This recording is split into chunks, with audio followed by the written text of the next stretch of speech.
साथियों नमस्कार, मेरा नाम है अनुभव। आप देख रहे हैं इंडस न्यूज टीवी। आइए नजर डालते हैं देश की कुछ खास खबरों पर। प्रयागराज के महाकुंभ मेले में हुई भगदड़ को लेकर यूपी के नगीना से लोकसभा सांसद और आजाद समाज पार्टी के राष्ट्रीय अध्यक्ष चंद्रशेखर आजाद ने बड़ा बयान दिया है। चंद्रशेखर आजाद ने बाबा बागेश्वर धीरेन्द्र शास्त्री को इस हादसे के लिए दोषी बताया है। आजाद ने धीरेन्द्र शास्त्री पर केस दर्ज कर कार्रवाई करने की बात कही है। चंद्रशेखर आजाद ने कहा कि भगदड़ पर चर्चा होनी चाहिए। आपने इतने बड़े बड़े वादे किए थे और इतना बड़ा फेलियर हुआ। बाबा बागेश्वर धीरेन्द्र शास्त्री पर बड़ा आरोप लगाते हुए चंद्रशेखर आजाद ने कहा कि एक बागेश्वर बाबा है जिन्होंने वहीं कुंभ में खड़ा होकर कहा था कि जो यहाँ नहीं आएगा मौनी अमावस्या पर जब यहाँ अमृत वर्षा होगी वो देशद्रोही होगा। मैं मानता हूँ कि जो लोग वहाँ गए और अव्यवस्था की वजह से जिनकी जान गई उसके जिम्मेदार बाबा बागेश्वर हैं। उन पर मुकदमा दर्ज करके उन्हें जेल में डाल देना चाहिए। उन्होंने लोगों से अपील की थी और उनकी अपील के चलते वहाँ भीड़ हुई। वे इस घटना के दोषी हैं। मेरा मानना है कि ऐसे धर्मचारियों पर सख्त कार्रवाई होनी चाहिए। फेस्टिवल सीजन पर लेटेस्ट कलेक्शन आ चुका है अपने ही एरिया प्रेम नगर के सियाराम शोरूम पर। सूटिंग शर्टिंग का कपड़ा और readymade shirts, jeans, trouser, coat pant और कुर्ता पजामा के लिए कपड़ा और बेहतरीन सिलाई। आज ही चले आए सियाराम शॉप, पता बसंत सिनेमा के सामने, न्यू मैन टेलर के बराबर में, सूट धर्म कांटे के पास, प्रेमनगर, बरेली, उत्तर प्रदेश। सियाराम शॉप।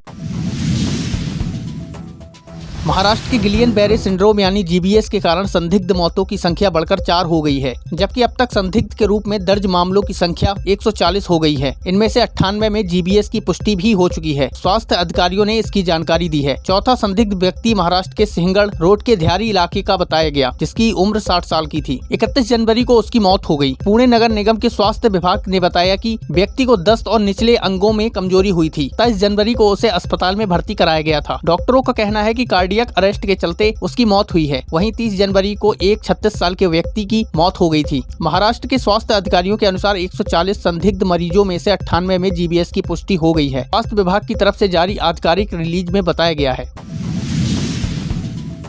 मुरादाबाद में तैनात ट्रेनी आईपीएस रोहन झा की हरकतें इन दिनों चर्चा का विषय बन गई हैं। खुद को भगवान कल्कि का अवतार बताने वाले इस आईपीएस ने पुलिस विभाग और शहर को हिलाकर रख दिया है। उनकी गतिविधियां इतनी विचित्र रही हैं कि पुलिस महकमे में गहमा गहमी का माहौल बना हुआ है। शुरुआत 23 जनवरी की रात से हुई है, जब रोहन झा ने परेड ग्राउंड में गाड़ी चलाई, कपड़े उतारे और मिट्टी में लोट लगाई। अगले दिन उन्होंने मुंशी को अपने आवास पर बुलाकर बंद किया और मरे हुए चूहों की गर्दन दिखाते हुए कहा, हवन करेंगे और इन्हें जिंदा करेंगे। मुंशी ने भागकर आरआई को सूचना दी। इसके बाद एसपी ट्रैफिक के ऑफिस में तोड़फोड़ और कर्मचारियों की पिटाई ने मामले को और भी गंभीर बना दिया। महिला आईपीएस से बदसलूकी और कर्मचारियों को धमकाने के बाद उन्हें साइकेट्रिक वार्ड में एडमिट कराया गया। रोहन झा को 10 दिन की छुट्टी पर भेजा गया है। उनके परिवार को सूचित किया गया है। इस पूरे मामले ने मुरादाबाद पुलिस महकमे में खलबली मचा दी है। पुलिस लाइन से लेकर शहर तक आईपीएस रोहन झा की अजीब हरकतों के किस्से चर्चाओं में हैं।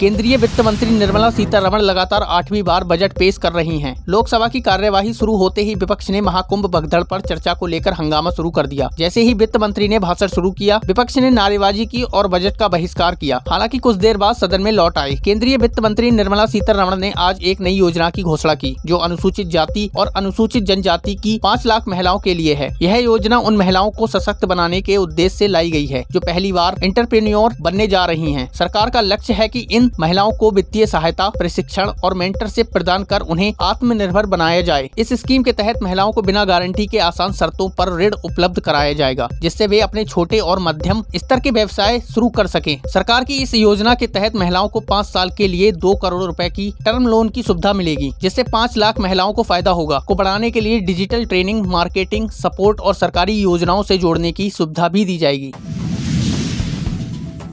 उत्तर प्रदेश के गाजीपुर में दर्दनाक सड़क हादसा हो गया। शुक्रवार को श्रद्धालुओं से भरे श्रद्धालुओं को डंपर ने जोरदार टक्कर मार दी। हादसे में 6 लोगों की मौत हो गई, जबकि 13 लोग घायल बताए जा रहे हैं। हादसे के बाद मौके पर अफरा तफरी मच गई। बताया जा रहा है कि हादसा इतना भीषण था कि शवों के टुकड़े सड़क पर बिखर गए। मौके पर पहुंची पुलिस ने शव के टुकड़ों को इकट्ठा किया। जानकारी के मुताबिक हादसा वाराणसी गाजीपुर मार्ग पर कुसमी कला मोड़ के पास डंपर ने श्रद्धालुओं से भरे पिकअप को टक्कर मार दी। सड़क हादसे में 6 लोगों की मौत की सूचना है, जिसमें 2 पुरुष व अन्य महिलाएं शामिल हैं। मौके पर पहुंची पुलिस ने शव के टुकड़ों को इकट्ठा किया। पुलिस लोगों से पूछताछ कर घटना की जानकारी जुटा रही है। साथियों, हमारे ये बुलेटिन आपको कैसा लगा, आप हमें कमेंट कर जरूर बताइए। वीडियो अगर फेसबुक पर देख रहे हो तो ज्यादा से ज्यादा शेयर करें, लाइक करें, पेज को फॉलो करें। साथ ही अगर वीडियो यूट्यूब पर देख रहे हो तो हमारे चैनल को सब्सक्राइब जरूर कर लें। नमस्कार, धन्यवाद।